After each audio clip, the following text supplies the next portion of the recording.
Social media, social media, social media. Social media is always changing. Things come into fashion and then go out of fashion. And that's literally how the whole world works. And in today's video, I'm going to talk about a new winning strategy, which is taking over social media, which you can steal and implement into your own content so that you can blow up and have a community and have people that actually care about you. And, have videos that don't just get 10 views and 0 likes. To make this strategy really easy to understand, I'm going to talk about 2 things that you should completely avoid doing in your content, and then 4 things that you should really be focusing on and really honing in on. And then at the end of the video, I'm going to put together all of this and make it into a clear strategy which you can basically steal and implement into your own content. And if you are wondering who I am, I've helped creators such as Nero Knowledge go from 0 subscribers to over 200,000. Other creators such as Black Bezos go from 13,000 to over 500,000 followers on Instagram. And most importantly, I've helped myself build a community on Instagram, which is currently at 30,000 followers. And I've also monetized it as well. And this way you actually know I practice what I preach, and it's helped me generate over 5 million views for myself. With that being said, let's get straight into the video. The first thing that you need to avoid is hyper editing your videos. Now, the reason I say this, bear in mind, I am an editor myself and I still sometimes do editing work for some of my clients. The reason I say this is because a lot of creators start off with just themselves. So they're the editor, they're the script writer, they're the idea generator, they post their content, they manage themselves, they are the one-man band. Now, if you're hyper editing your content, it's going to take you hours to actually edit the videos, which means it's pretty much unsustainable. You can maybe drop 3 videos this week, but if you get busy next week, you might only drop 1. If you get really busy, you might drop none. And then once you're out of the flow of everything, you post nothing and people forget about you, you lose momentum, you're not growing. And I always like to say, if you're not growing, you're dying. However, if you are an editor and your whole brand is hyper edited videos, then obviously you will continue with that style of content, considering that you can actually make it a sustainable style of content for you to consistently be able to produce. Because it wouldn't make sense if you're selling services on hyper edited content per se, and then not create hyper edited content yourself. And you're probably wondering, okay, I get it, I should avoid hyper editing my videos or paying an editor thousands to hyper edit my videos. What should I do instead? Should I not edit? What should I do? And I'm gonna get into that further into the video, so just stay tuned for it. As Nero would like to say, you're gonna get some. Now, the second mistake that I need you to avoid, and honestly, this can ruin your whole personal brand and content creation experience if you don't avoid this. It literally nearly ruined mine. It's super niching down. And it's crazy because it's the most popular advice given to beginner content creators. I've heard it, you've heard it, but I want you to ignore that from now on. And here's why. You see, when you super niche down and you make videos around that super niche thing, an example is if you're a fitness trainer, instead of just making content to help people lose weight, you're now making content specifically for men to lose weight. But that's just niching down. Super niching down is when you make content, literally just make content specifically for men to lose fat or lose weight if they are over 50 years old. And you can even go a step further, which a lot of people have told me, is helping men lose weight if you're over 50 and you work a 9 to 5. That's super niche down. And now obviously it's great advice if you're selling a product, right? Because if someone sees that and they fit into that category, they're gonna go to you as the expert, and you can charge them more because they're gonna be like, that solution is made specifically for me. But when you're making content, ideally you want views, you want followers or subscribers, you want people to see your videos, you want to build a community. How are you going to build a community of people that like you if you strictly just make content around men losing weight, over 50s, and they're in a 9 to 5? That's a select few amount of people. And yes, you can build a small, tidy little community, but I'm sure that you probably can help other people lose weight as well, and you're just limiting your content to that. And there's only so much you can actually talk about when it comes to men over 50s losing weight, and you have advice for other people. Really, it's actually just selfish advice, and I would avoid this at all costs. And plus, you're just boxing yourself into one category. What if in 2 years, you don't want to work with that type of person no more? You want to switch. Everyone's going to know you as that type of person, and you basically have to rebuild your brand from scratch. And you're probably wondering again, okay, what should I do? Now, I'm going to go into the things that you should be focusing on, and you can implement this into your strategy. And again, at the end of the video, I'm going to give you the strategy in a clear list order so that you can just follow and take over social media with. So here are the 4 things that you should be focusing on instead. And the first one is effective editing. If you know me, I flipping love alliteration. Like, I'd probably abuse it, but it gets a bit, what's the word? It gets a bit cringy once you use it too much, but effective editing is what you need to be going for, not this hyper editing nonsense, right? And effective editing is, you can also call it minimal editing. You don't use animations where it's not necessary. You don't use transitions where it's not necessary. Like, I know you guys see the Instagram videos where the editor's using a film burn transition to nothing. Like, they'll do a film burn transition within the first 2 seconds and it will go from this frame to this frame. It makes no flipping sense. It's annoying. And they also leave the sound effects like super loud, so you hear the camera click and the flash, and I'm just like, bro, this is just, it's actually terrible. So you want to focus on simple effective editing. Not every cut needs a transition. You don't need to hyper edit your videos anymore. The way social media is moving, people's attention span is at an all-time low. But if you talk about things that people want to hear, they will stick around and listen. As long as you're not waffling and repeating yourself 500 times, right? And you're actually getting to the point and giving them a clear solution and something that they can act on today, which is pretty much what I'm doing. I'm telling you, forget your hyper edited videos, just lower it down a bit and go for more minimal and effective editing. And there's 2 reasons to this, right? The first one is people are going to see your face more in your content, which means they're going to recognize your face and they're going to build a deeper connection with you. And number 2, you're going to be able to easily put out content consistently. And if you don't know already, the key to being a perfect content creator, which I'm going to make a video on very soon, is that you need to be sustainable. The best content creators that you know and you watch right now have probably been going for a long time and they're still going. They're able to consistently create videos, you can say, without burning out, but without burning out to a point where they actually quit content as a whole. You're just able to like sustainably post content. And the reason a lot of people burn out and quit content creation as a whole is because it's too time consuming, because they spend 12 hours editing one video, and when that one video underperforms or doesn't perform as well as they think it should because they put so much effort into it, they just think, this content creation game's not for me. Whereas they probably see other people putting in barely any effort, putting in captions that have all sorts of mistakes, and then they have this hyper edited video and the caption and the other video with like mistakes in the caption performs a lot better. Like, that is very demoralizing. It's demotivating. I get it. I've been there. And that's why I'm telling you now, you need to switch up. And the second thing that you need to focus on is broadening your content. Now, this links back to super niching down, and that advice is terrible. I'm not going to go through it again, but you want to broaden your content. So instead of focusing on men that want to lose weight that are over 50 that work a 9 to 5, maybe you just focus on men who want to lose weight. And in fact, you can go a step further and go men who want to lose weight. And if you want to go a step further, you can even include more people of anyone who wants to lose weight and gain muscle. Or you can talk about muscle building. You could talk about weight loss. You can just talk about health as a whole. So now it's diet. Now it's fitness. You can talk about the sports you can play, other types of cardio that you can do. You can literally talk about everything, right? And it all links back to pretty much weight loss, fat loss, or muscle building. And the thing that people always get confused is they think their content needs to directly reflect the product that they're selling. So that's just BS. KSI is not making videos about drinks all the time just because he's now got a Prime energy drink as like his main thing. Well, I can't say it's his main thing, but it's a big part of who he is. He's not just making Prime energy drink videos. Right? You don't need to be making videos for men fat loss over 50 that work a 9 to 5. You can just make gym videos, fitness videos, health videos, but your product still has to be niche down. Don't get it twisted.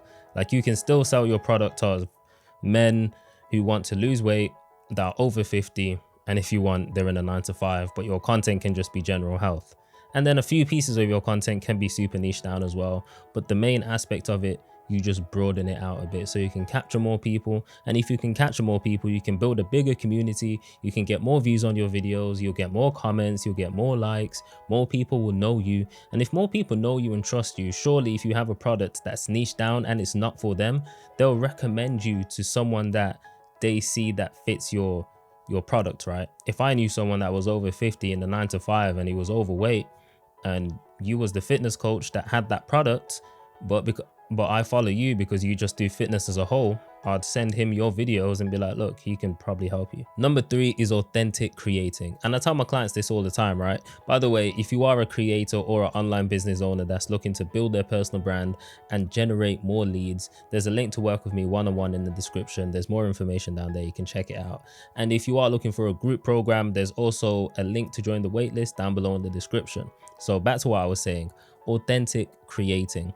Now, social media moving into 2025 and the next few years, people want more authentic creators. For the last few years, you know, it's been the rise of Mr. Beast and Mr. Beast copies, where it's just hyper edited videos. Now, granted, they are entertainment videos, but that's seeped into the rest of the whole content creation world. You see in hyper edited educational videos, even when the educational videos is targeting maybe a 40-year-old person, it's super hyper edited.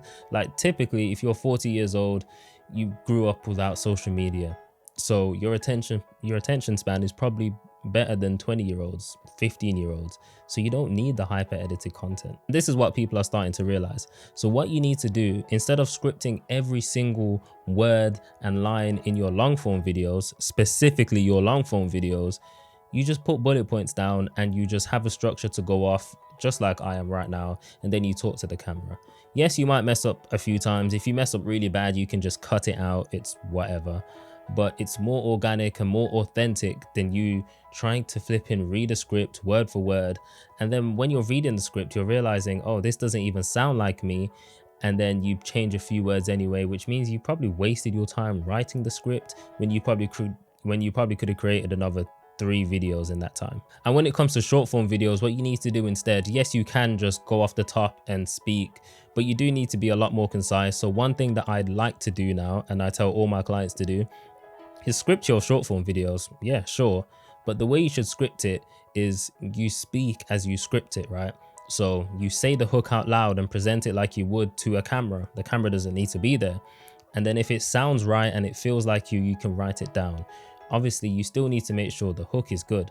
So if it sounds like you, but the hook is shit, don't write that down. You keep reiterating it until it's actually something that sounds like you and it's good. And then you do that for the whole script. You do it for the hook, the main body, the call to action. And you do that for every video. Yes, it might take a bit longer than it normally would because you're actually, you know, saying it out loud, but you're going to come off a lot more authentic. And even when you're going to read the script to the camera when it's recording day, you're probably not going to say some of those words, but I mean, you got close enough. And the 4th thing that you need to implement into your content, and honestly, it completes the whole strategy, is storytelling. It's one of the oldest things in human history. We always link stories to lessons. This is why biblical text has stories in it, and that links to a lesson that you always remember, and it's a lot easier to remember it. So once you implement stories into your content, you will be a content creator that's more easily remembered, especially if it's a story that they can relate to. It's a story they got a valuable lesson from, and that lesson impacts their content or impacts their life or just impacts them in a way that's positive, right? They're going to remember you for it. And if they subscribe and they see your face again, they're going to be like, oh yeah, this is the guy where this thing happened. And the thing is, if you've never actually told a story to your audience on social media before, it actually might be a weird thing to do. And I started doing this earlier this year in 2024, where I literally got up and I told a story and I thought to myself, I don't think anyone actually cares. But when I posted it, it actually got pretty good engagement. I got more comments than usual and people are relating and offering advice and giving help. And it's that sort of thing that you need to push through the barrier of. I'm not sure I'm going to post this. I don't like it. I'm not sure about it. And just post it anyway. Like I always say, building your digital empire, building your personal brand, you need to see one piece of content as one brick. And if you want to build an empire, you want to build a mansion, whatever you want to build, it's going to take more than 30 bricks, my boy. It's going to take more than 100 bricks. Shit, it might take more than 365 bricks. That's a whole year, right? It's going to take a lot of bricks. You need to get to the point where you're just placing bricks down and you're not You know, you're not in this state of, oh, I need to place this brick perfectly. I need to place it perfectly, to the point where you only place 10 bricks that whole year. That's not even a wall, bro. You're not even building a wall. Is that even a foundation? You need to get comfortable with just posting the content, even if you're not sure if it's perfect or not, if it's good or not. And I'd like to share a story with you guys. It's only going to take 2 minutes, I promise. Probably even less. It's how I found out attaching yourself to a trend or something relevant is going to boost your video no matter what platform you're in. So when I started content in 2020, I was making entertainment videos with my boys, and we were just doing next lap like challenges and challenge videos, and we were just talking shit. We were just talking shit. And eventually I transitioned into making reaction videos by myself in this very room, whole different setup, whole different light. The videos are terrible. They're actually still on my page if you want to check it out. And I made a few and I was like, man, I'm getting literally 5 views at the time, like 5 views in 48 hours. I'm like, whoa, this is pretty bad. And then I think I was up one night and like this song came out. Drake probably released a song, or Lil TJ or something, whoever was popping at the time, they released a song. And I was like, ooh, okay, this song's cold. I've already listened to it, but because it was just released literally at midnight, like I think it was Thursday midnight when songs get released, so it's like Friday morning. I was like, oh, I'm gonna set up my camera, I'm gonna record this reaction video. It probably took me like a whole hour to like set up and record, because I was slow, I was new, I was setting things up. And I released that video, and that video did flipping well. Like I can't remember, but it was definitely like, it broke 100 views. I was like, bro, I ain't seen 100 views in like ever. Do you get what I'm trying to say? I ain't seen 100 views in a reaction video. So I was just like, oh, okay. So I did it again next week. I was like, let me research what songs are gonna drop and like prepare myself and get the camera ready. Maybe I can record a few. And I did it again, and I was getting views, and I was actually building momentum. I actually fell off because it just wasn't sustainable for my lifestyle, and I didn't really want to be a music reaction creator. But I actually took that piece of knowledge that, you know, if it's new, if it's fresh, if it's a trend, and I attach myself or make a video about it, it does well. And I did that with a TikTok video. I think it was end of 2022 or early 2023, where it might have been end of 2022, where the iPhone 14 was released, and I made a video about the iPhone 14. It was new, it was fresh. Literally within a few days, it got 2 million views. And I think that video gained me like 6,000 TikTok followers. It was flipping insane. So if there's one thing you take from the story, is attach yourself to a trend that's relevant in your industry, in your niche, and you know, you'll probably get more views than you usually do. I'm not trying to say attach yourself to Diddy when you're talking about fitness. Like, it just doesn't make sense. But attach yourself to something that's relevant. You know, maybe Kim Kardashian's in the gym now. You can talk about that. Now, the moment you've all been waiting for is for me to basically structure it in a nice list for you guys, so you can go away, take it, run into the sunset, and blow up your social media. So the first thing that you need to do, broaden your niche. Just choose a broad topic. For me, it's content creation. That's my whole niche, right? And inside content creation, I can even link other stuff that helps me create content. When I create tech videos about cameras, it's content creation. iPad, I can link it to content creation. You can talk about health, you can talk about dieting, you can talk about partying and how it affects dieting. Like, you can get really creative with it, and this is what's going to separate you from everyone else, right? So get really broad with your niche. The second thing you want to do is focus on sustainability and really get your effective editing down to a T. Like, know what assets you're typically going to use, know what fonts you're going to use, know what colors you're going to use, know the typical sizing of your fonts. And over time, it does get faster. But once you do that, you're going to be a sustainable content creator. You're going to be consistent. You're going to be laying down those bricks every single day. And if you're wondering, how often should I be laying those bricks down? If you're on short form, I say post every single day. There was a creator out there that posted twice a day for a whole year, and eventually he grew to 700,000 followers on Instagram. Now, you're probably thinking, wow, that sounds easy. Well, it's clearly not, or else everyone will be doing it, right? It's not easy. That's why I say do 1 a day. It's more sustainable for you guys. 2 a day is crazy work, and salute to him. But post every single day on short form on YouTube, once a week minimum, twice a week if you're hungry, 3 times a week if you're starving. But once again, 3 times a week's kind of pushing it over the edge. Twice a week is a sustainable thing for a lot of people, especially if you've got more time or you have a team. And then once you're sustainably creating consistent content and your editing is effective, you want to be more authentic and tell stories. And what's crazy is those things are kind of intertwined. So you can call number 3 and number 4 the same thing, really. Tell stories, and telling stories make you seem more authentic, because you're going to go back into your past to tell stories 99% of the time. You're going to reveal things that they didn't know, maybe things that are slightly more personal that you just wouldn't ever speak about. And once again, people remember stories, especially when the stakes are high. If I told you a story about the time that I was paid to record an event and my SD card corrupted, and I lost about 5 hours of footage and I basically lost the whole event, you're probably thinking, oh my gosh, what happened? You're going to remember that story. It's high stakes. I was paid. I lost the whole event. How did the client react? Etc, etc. And I'm not just telling you tell stories in every single video. You're still going to want to create value at the core of your content, where if you're a fitness person, for example, or a health person, you're going to give, diet tips, foods that you want to eat, exercises you want to do, exercises you want to avoid, etc. But also tell stories in other videos. And if you're on long form content like YouTube, you can tell stories inside of, value-based content. So if you're making a video about 4 exercises that you need to try in 2025 to grow your quads, you can tell a story about how 2 years ago you were trying to grow your quads and you were doing this exercise and it just wasn't working and you was ashamed to show your skinny ass legs. That's cool. In short form content, it's less likely you can do that because you have less time, so you have to make a separate video telling that story. Hopefully that all makes sense, and I don't want to keep you guys any longer. I want you to blow up on social media, so get out there, take the strategy, take my concepts, and have fun, I guess.